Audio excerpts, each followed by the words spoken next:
Hey, everybody. Thank you for jumping on. It's Monday morning actually, it's Monday afternoon. And I've kind of been avoiding doing the live thing that I promised myself I was going to do. And I was looking at I was procrastinating, actually. I was like, okay, it's Monday, but I need to get this done and this done and this done. And I don't know if you're like me, but if you've ever gotten to the point where you were procrastinating, the thing that happens is, you're either, "Hey, Karen. Hey, Ralph. Nice to see you guys. Thanks for jumping on and joining in the conversation and saying hello." But what I was talking about is the part of me that just wanted to avoid doing the live because it was Monday, and I got a lot of other things done. But there was something in me that was kind of poking at me saying, you know what? If you procrastinate and you let yourself do it, you're reinforcing your ability to procrastinate, which is not what I wanted to do. So I caught myself doing it. I was like, okay, one of the hardest things that we can learn to do is catch ourselves. And when we start getting wealth building skills, it's emotional wealth and physical wealth and, the kind of permanent wealth. And we don't think the ability to catch ourselves in the act, trying to let ourselves off the hook, isn't some form of wealth. And what happens is you want to step up that game every single day, every single day, every single day. So I'm trying to go live more often because it's uncomfortable. And I don't know if it's ever going to get comfortable to go live. I mean, all the mistakes happen in there and all of the systems and structures that you're trying to put in place so you look perfect, you can do with normal video. You do a video and you can edit it in any way you want to, but is that really helping somebody see you or notice you or actually see if you're honest? And so I didn't want to let myself off the hook. So I got here and said, you know what? I caught myself doing this. And I don't know about you, but I don't want to reinforce a bad habit. I don't want to reinforce my past. I want to be able to reinforce the becoming of who I actually am and not who I was in my past. So, what I would invite you guys to do is to go ahead and catch yourself or get in the practice of catching yourself. I don't know if you've ever gotten to the point where you thought to yourself, "Self, I really don't wanna be doing this."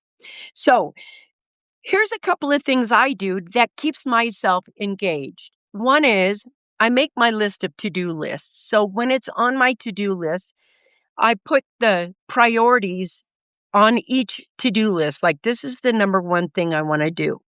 And usually, I try to take the thing that is the most uncomfortable for me, which is going live on videos, the most uncomfortable thing, and knock that out.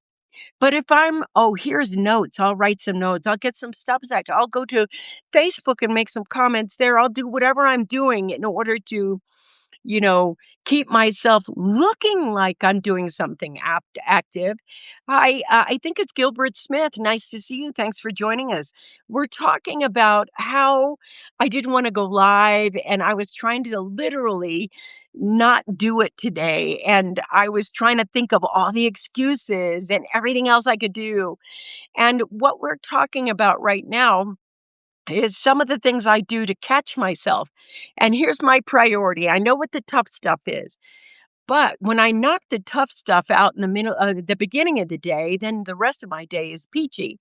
But now, we're getting to afternoon, late afternoon, and I'm still going, okay, I have to get this live done.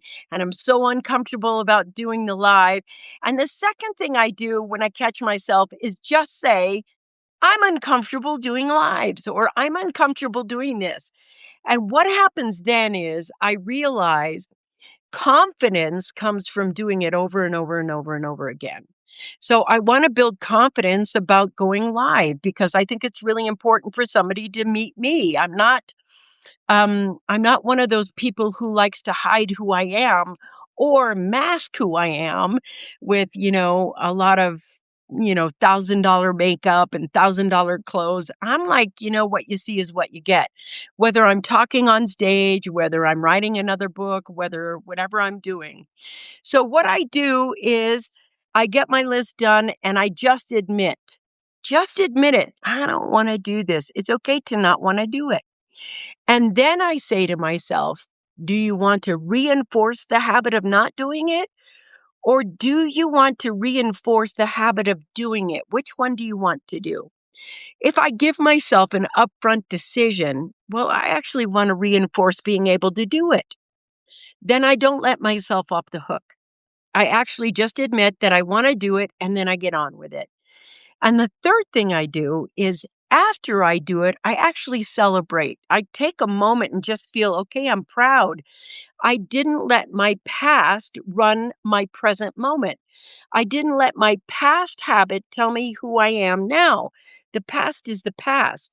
Somewhere along the way, I am going to make a choice about how my future looks. And it either looks like how I want it to design, or if I stay where I am, it looks like it has for, however long the past has been holding that. So in this moment, I just want to say thank you for sitting with me while I get over myself and get over my fake fear and let me not procrastinate anymore. And I'm going to invite you to do that for yourself. And also do me a favor, subscribe. Go to the Independent Woman, subscribe to the podcast.